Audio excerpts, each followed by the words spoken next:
म्हणून मी लिहिलंय 8400. 0 कटिंग झालीये. याला कटिंग केलं तर 12.5% आपलं प्रॉफिट आले. कटिंग केलेलं मी करू शकता ते.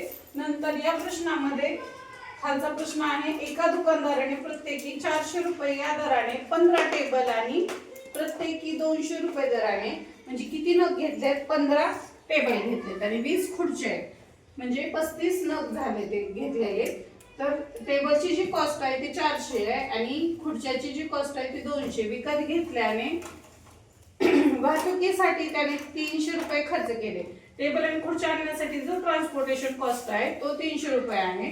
टेबल आणि खुर्च्या प्रत्येकी 290 सरसकट विकल्या आणि त्यांनी तेवढं विकत आणले होते, पण त्याला वाटलं की सगळे एकदमच विकून टाकावे 290 रुपयाला, म्हणजे टेबल पण आणि खुर्च्या पण. तर त्याला त्या ह्याच्यामध्ये तोटा झाला की नफा झाला हे काढायचंय. मग मी कसं काढणार आहे? नग किती आहेत ते लक्षात घेणार आहे. आपली हे जी टेबलची किंमत आहे 400 रुपये. मग कॉस्ट प्राइस काढण्यासाठी जेवढे नग आहेत टेबलचे ती घेतलेत मी. 15 × 400 प्लस खुर्च्या किती आहेत? 20. खुर्च्याची किंमत किती आहे? 200. मग 20 × 200 केले तर 4000 आलंय. ओके. आणि इथं 6000 आणि 4000 10000 ही कॉस्ट प्राइस झाली आपली. आता ट्रान्सपोर्टेशन कॉस्ट मला ऍड करायची आहे त्यात 300 रुपये. 10000 मध्ये 300 ऍड केले तर कॉस्ट प्राइस झाली 10300. आता सेलिंग प्राइस विकलेत किती नग सांगितलं मी तुम्हाला? 15 टेबल आहेत ना आणि 20 खुर्च्या म्हणजे 35 नग झाले, म्हणून इथं 35 घेतले आणि सरसकट ते 290लाच विकले. 35 पण नग म्हणजे खुर्च्या पण आणि टेबल पण. तर ते 290 मी गुणाकार केला तर 10150 आले. मग कॉस्ट प्राइस मोठी आहे का सेलिंग प्राइस मोठी आहे? 10300 मोठा आहे का 10150 मोठा आहे?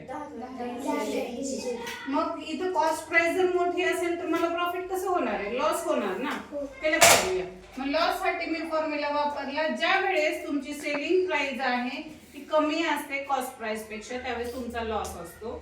लॉस साठी मी फॉर्म्युला वापरलाय cost price minus selling price. 10300 minus 10150 केलं तर 150 हा माझा काय आहे? लॉस आहे.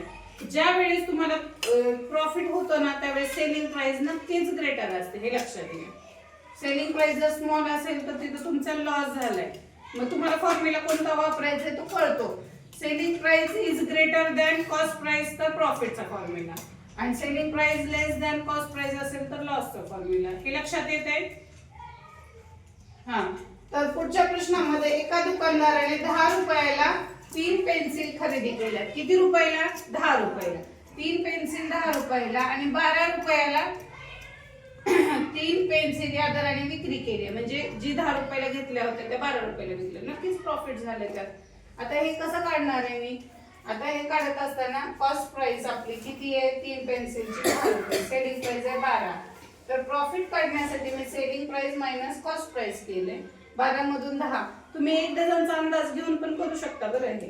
हे प्रश्न तुम्ही असे पण सोडवू शकता. इथं जसं 3 पेन्सिल सांगितलंय तर 3 आणि 3 6, 3 त्रिक 9 आणि 3 चौक 12. म्हणजे जर तुम्ही इथं 12 पेन्सिल घेण्यासाठी 3 पेन्सिलला 10 रुपये, 6 पेन्सिलचे 20 रुपये, 9 पेन्सिलचे किती? 30 रुपये आणि 12 पेन्सिलचे 40.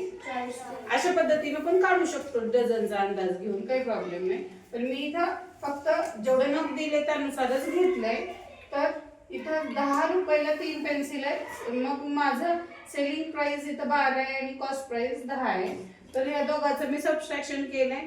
सेलिंग प्राइस ग्रेटर आहे म्हणून प्रॉफिटचा फॉर्म्युला वापरलाय. तर 2 आलं प्रॉफिट. आणि प्रॉफिट पर्सेंटेज काढण्यासाठी profit by CP multiply 100. Cost price आपली 10 आहे. इथं मल्टिप्लाय 100 2 0 0 कॅन्सल झालं तर 20% आपल्याला याच्यामध्ये प्रॉफिट झालेलं आहे. काय कळालंय का?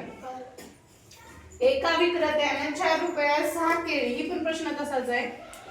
एका विक्रेत्याने 4 रुपयात 6 केळी खरेदी करून 6 रुपयात 4 केळी प्रमाणे केळी विकली तर शेकडा नफा किती?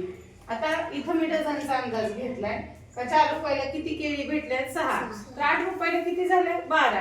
एका डझन मध्ये 12 नग असतात.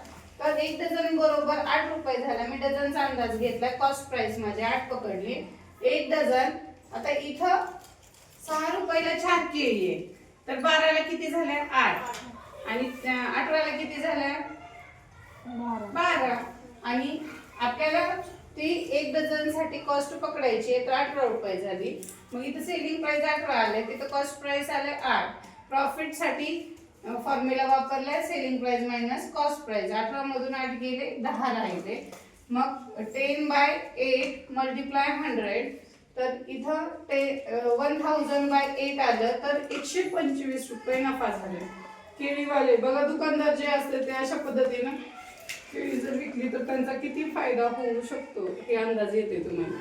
तर बराच ज्यांची घरी बाग आहे केळ्याची, चिक्कूची, आंब्याची, त्यांचा तर किती फायदा होतो. पण करावं लागतं त्या पद्धतीने, तेवढं कष्टाने करावं लागतं. कारण सीझन मध्ये जर व्यवस्थित जपलं नाही तर खराब पण होतं, डॅमेज पण होतं. त्यांचं मेंटेनन्सची कॉस्ट आहे त्यांना भरपूर ही करावी लागते. एक वस्तू 300 रुपयास विक्री करून जेवढा नफा होतो त्याच्या दुप्पट 120 रुपयास विक्री करून ती वस्तूची खरेदी किंमत किती आहे. प्रश्न समजून घ्या. इथं काय सांगितलं, एक वस्तू 300 रुपयास विकली, जेवढा नफा होतो. नफा मी इथं सपोज केला x आहे, तर इथं 300 रुपयाला विकल्यावर जेवढा नफा होतो त्याच्या दुप्पट तोटा 120 रुपयाला विकला तर होतोय. मग 120 रुपयाला किती तोटा होतो, दुप्पट म्हणलाय. मग इथं 2x पकडलं मी, दोघांमधला फरक काढला, 300 मायनस 120 केलं तर 180 आलं आणि x + 2x, एक नफ्याचा एक तोट्याचा, दोघांमधला फरक आपण